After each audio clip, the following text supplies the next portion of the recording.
All right, let's dive into something that is just so confusing and honestly really frustrating for a ton of people. It's this feeling that you can hear people talking, right? The sound is there, but you just can't understand what on earth they're saying. I mean, does this sound familiar to you? You go for a hearing test, you're in the booth, you're listening for all those beeps, and the audiologist tells you, hey, your hearing is normal. But then you're trying to have a conversation in a restaurant or even just at home with the TV on, and it all just turns into a jumbled mess.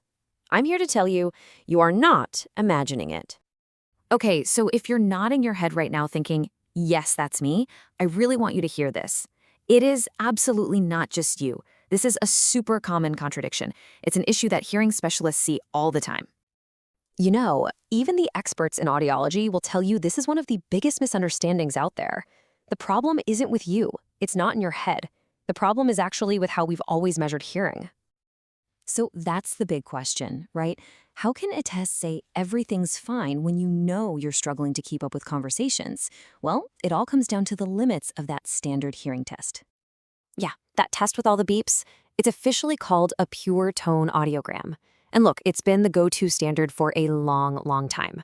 But here's the thing. It's designed to measure something very specific. And that specificity, well, that's where the whole problem begins. And this right here is the absolute heart of the issue. A pure tone test, it's all about volume. It's just trying to find the absolute quietest, softest sound you can possibly hear. But think about your actual life, right? You're not usually trying to hear a feather drop in a completely silent room. No, you're trying to understand what your friends are saying, what your family's saying. That's about clarity. And to measure clarity, you need a totally different kind of test, something called speech testing. So this difference between volume and clarity, this is what leads us to the real reason behind all this frustration. This is the aha moment for so many people. We're finally uncovering the real culprit, and it's something called hidden hearing loss. So what is hidden hearing loss? Well, it's a condition where the first part of your hearing system is working just fine. Your ear is detecting the sound, no problem. The breakdown, though, happens on the trip from the ear to the brain. Those little neural pathways, the ones that are supposed to carry all the fine details of speech that make words clear, those are what's been damaged. Here's a great way to think about it. Imagine your ear is a fancy, high-resolution camera. It's capturing a perfect, crystal-clear picture of the sound. But what if the cable that connects that camera to your TV monitor is damaged or frayed? The picture you see on the screen is going to be blurry and fuzzy, right? That is exactly what's happening to speech. The sound gets in, but the message that actually arrives in your brain is all garbled. Okay, so if that standard beep test isn't really telling us the whole story, how do we get to the bottom of this? How do we actually measure this blurry effect and figure out what's really going on?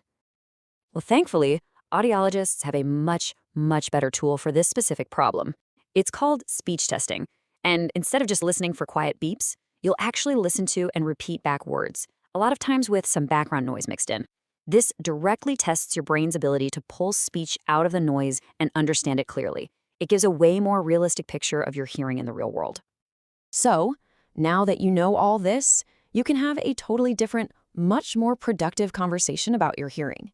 You can stop wondering if you're just imagining things and finally get on a real path to understanding and, hopefully, to a solution. All right, so let's wrap this up. What are the key things you need to walk away with? First, a normal hearing test does not tell the whole story. It's just one piece of the puzzle. Second, remember, hearing is about clarity, not just volume. Third, that blurry, muffled feeling you get, that could very well be from damaged neural connections. And finally, and this is the most important part, the next time you talk to an audiologist, you need to ask them specifically about speech testing. Be your own advocate. And that really leaves us with a big idea to chew on, doesn't it? What if the key to better hearing isn't just about cranking up the volume?